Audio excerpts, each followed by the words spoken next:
RE4 is one of my favorite games of all time. Not exactly because of it being a Resident Evil title in the classic survival horror sense, but more so because of how fun and endlessly replayable the game was. But for some reason, I couldn't find myself liking the Resident Evil 4 remake in the same vein.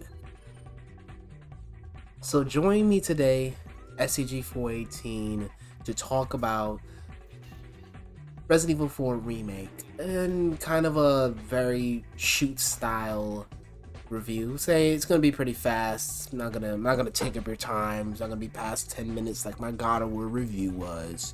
But it's gonna be at least under 10 minutes. And I'm just gonna talk about some things I did not like, mostly what I did not like. And yeah, mostly things I disliked.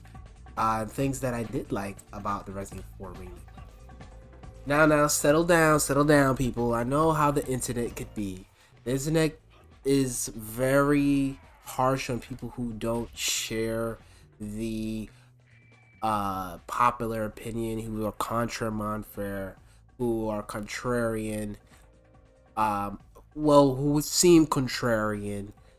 I know how the internet could be with contrarian opinion, but I don't know. I find myself, for some reason, after 3 playthroughs of this game, I found myself absolutely exhausted. Now, of course, I was playing this back in March when it released. I would consider myself a pretty huge Resident Evil fan. I played all the games. I platinumed. Oh man, Resident Evil 0, Resident Evil 1, Resident Evil 2 Remake, Resident Evil 3 Remake, Resident Evil 4, the original Resident Evil 4, Resident Evil 5. I've platinumed, I think that's it. And then I've beaten a lot of the other games multiple times, Resident Evil 4, 5, and 6, beaten Resident Evil Code Veronica X multiple times. That was actually the game that got me into the classic series back. So initially, I'm not really an old school Resident Evil fan, so there's really no nostalgia for me to go on or anything like that. So if you think I'm going off of nostalgia, I played Resident Evil 4, not even when it came out. I played Resident Evil 4 when in like 2011 on the PS2, when I randomly just wanted to get a PS2 in 2011 at Best Buy for some fucking strange reason. I don't know why the strategists wanted a PS2 in 2011. I think it was because at the time the PlayStation 3 did not have backwards compatibility, and that really bothered me. So I was like, yeah, the only way I can alleviate this is if I get a PlayStation 2. So I played Resident Evil 4 back on the PS2. Okay, I didn't even play this shit when it came out after the initial class. So there's no real nostalgia to go off of here. So just keep that in mind before you kind of like just jump to conclusions, okay? So first and foremost, for all intents and purposes, I must underline all the things I love about Resident Evil 4 Remake. First of all, I love the knife. The knife pairing ability was a lot of fun to play around with. It's very satisfying to do, even more so on professional, because you have to be perfect. Parrying is limited to perfect parries on professional difficulty. So all those sleepless nights of you trying to accomplish a no damage run on Sekiro will pretty much pay off when you play Resident Evil 4 Remake on professional and try. However, I'm not a fan of how your knife breaks. I think the knife is an integral part of Resident Evil 4's gameplay. If you go play the OG game, it's an integral part of Resident Evil 4's gameplay, especially if you want to beat the game on professional. Like, I didn't even know. I think I learned this from a video guide. I didn't even know that Resident Evil 4 Remake, the original Resident Evil 4, in order to really have a balanced time, like a decent time playing professional, you need to learn how to use your fucking knife. You need to learn how to shoot Granados in the leg and knife him to death. Like, you need to learn knife and gun balance. Resident Evil 4 was almost like fucking Devil May Cry 1.5. I mean, isn't it funny? It was originally Devil May Cry anyway.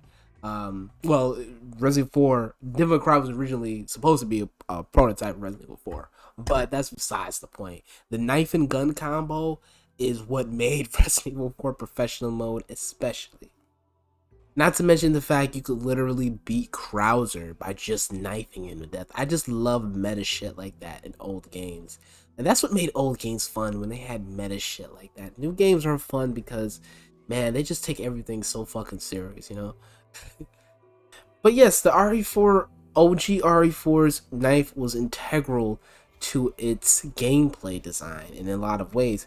I thought the slashing animation, I really liked the slashing animation a lot more on OG RE4 as opposed to Resident Evil 4's remake slashing animation. It's more like a poke, like they just took the animation from Resident Evil 3 and made that the animation that they went with this remake, and I just kind of thought that was lazy. They should have just kind of tried to replicate what we had in Resident Evil 4. I know that's a little nitpicky, but I just didn't like the way the knifed in terms of its animation. Now, as far as the gunplay, I think the gunplay is great, but it has moments where I kind of feel like it's not as polished, I guess, I don't know, as the original game.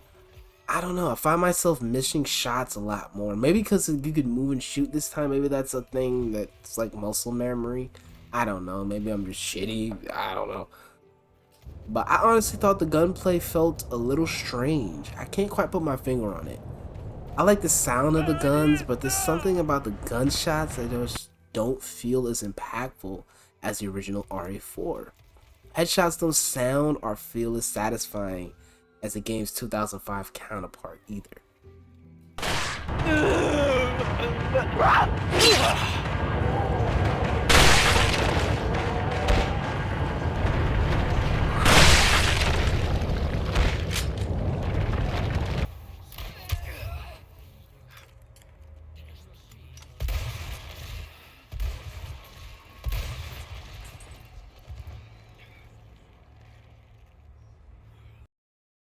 Headshots don't feel as frequent as they used to be. I feel like when I'm headshotting enemies in this game, I don't pop heads as often. Like in the original Resident Evil 4, you could literally shoot a ganado in the knee. They'll fall, and you can shoot them consistently until you hear that juicy, delectable head pop. You can't really do that in this game. And in Resident Evil 4 Remake, I don't know, you can, but I feel like you don't get headshots as often. You don't get that sweet, creamy headshot, that pop. You don't hear that as much in the Resident Evil 4 Remake. And then even when you do hear it, it doesn't look or sound as satisfying as it did in the original Resident Evil 4. I also missed the really funny animations Ganados would do whenever you get critical headshots. This was actually, you don't see it as often in Resident Evil 4 R5, but they are in the game, and they do this like really weird, like they jump in the air and do this like turn. I don't even know. It's if you get a critical headshot in Resident Evil 4 with the handgun, like the regular base handgun, you do tend to see it a lot more. I don't even see that in the remake. I know, again, nitpicky, but it's just it's part of the charm, you know? It's cool. Like, it's cool to put stuff like that in the remake. One more point to make here as well. Why on God's green earth did Capcom feel the need to remove all of the red dot sights from the guns? The red dot sights were a staple part of the Resident Evil 4 aesthetic.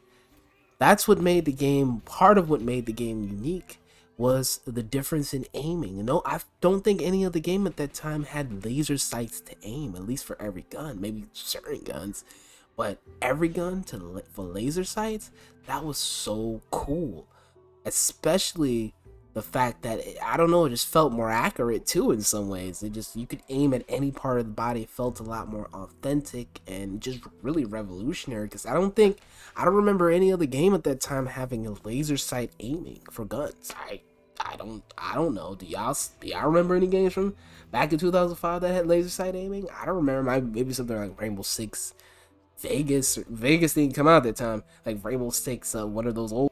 So graphically, this game shines, of course.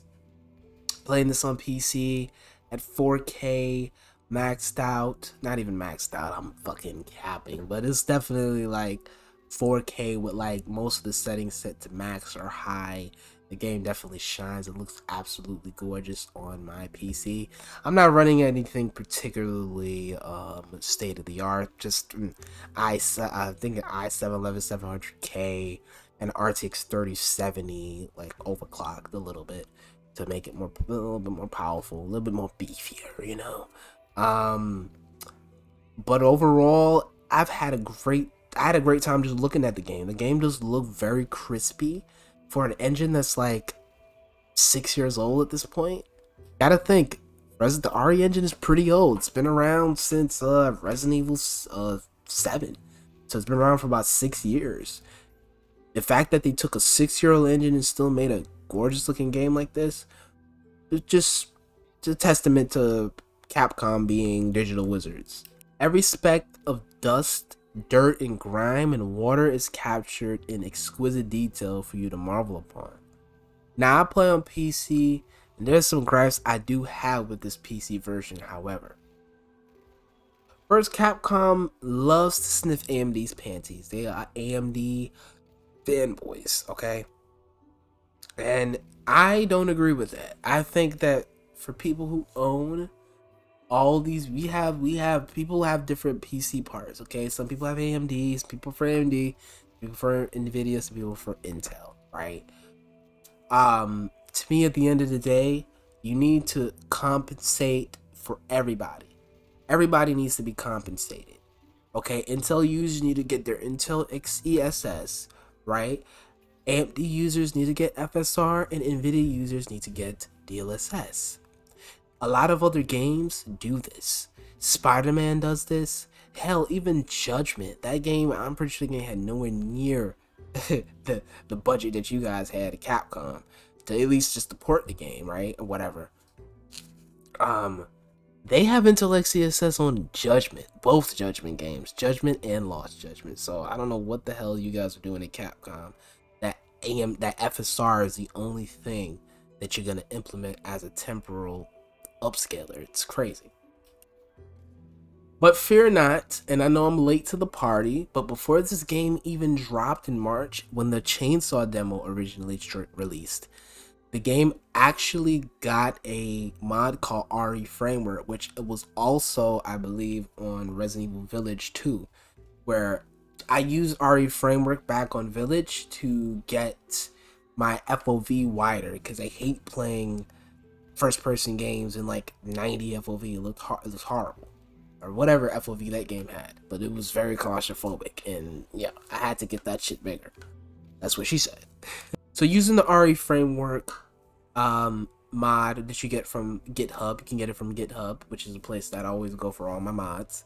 Most of my mods, at least. Or also ModDB. Yeah, shout out to ModDB. The mod works very well. You have DLSS as well as many other things like global custom FOV, a lot of options for the temporal upscaling and stuff like that, controlling the sharpness. There's a lot of other nice stuff in there as well that you can play around with. Overall, I really only use it for DLSS when I get on the game because yeah, I want to get as much frames as possible and want the game to look as good as possible. So why not use DLSS? The game also does have ray tracing, but in all honesty, who really cares about ray tracing? It's really all about that path tracing now. Like, come on, path tracing, motherfucking path tracing for like the 2 people that can actually fucking use it. That's the real deal. But in all seriousness, though, I can't remember the last game I played actually fully using ray tracing. I really cannot remember. And after, you know, doing my professional run, which is the reason why I came to do this review, because I actually wanted to do the game. I wanted to do the game justice and review it properly. Because I didn't, during the time the game came out in March, wasn't feeling the best. So I didn't want to do a review of it feeling all down and gloomy. But after beating the game on professional, going through it, getting an A rank. Yeah, I didn't get an S rank because I wasn't fast enough. But I got what I needed, which was a Chicago typewriter. But for the sake of brevity, let's make this short and let's get to the point. I just wasn't feeling the Resident Evil 4 remake, especially in comparison to the OG game. The OG game, I found that the pace was faster, it felt smoother to play. Um, I liked the B movie cheese in the original game. A lot of things in the original game just felt and looked better in some ways, and I feel like the only thing the Resident Evil 4 remake, the original Resident Evil 4 remake, has over the old game is presentation and graphics, but substance and everything else, I don't really think the Resident Evil 4 remake has what Resident Evil 4 OG had. And the endlessly replayable nature of the original Resident Evil 4 remake, it just does. I mean, the original Resident Evil 4 just does not. For me, it just doesn't exist here. It doesn't exist here. I just think it's the pace of the game. It feels slower, sluggish. Leon feels more clunky to control, especially during boss fights. Yeah, man, I don't know. This just wasn't it for me. I don't know. Maybe I wish I liked it more, but I don't know, man. All in all, I know this is going to be an unpopular opinion, and many will disagree. That's all right. That's fine. But just remember that we all have a difference in opinion in something, right? Just because we disagree doesn't mean we can't agree in other things. All I'm saying is we should be really playing a more superior survival horror title called The Evil Within 2. Y'all need to really be playing that, because holy shit, that game was so much fun to go back to. I recently finished actually The Evil Within 2 just maybe a couple weeks ago.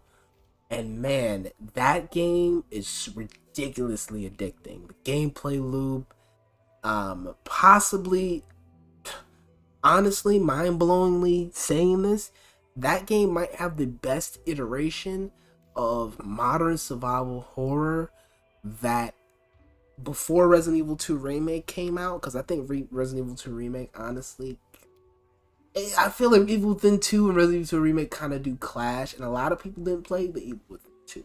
So maybe when they're playing Resident Evil 2 Remake, they're thinking that's the best that survival horror has to offer in this day and time.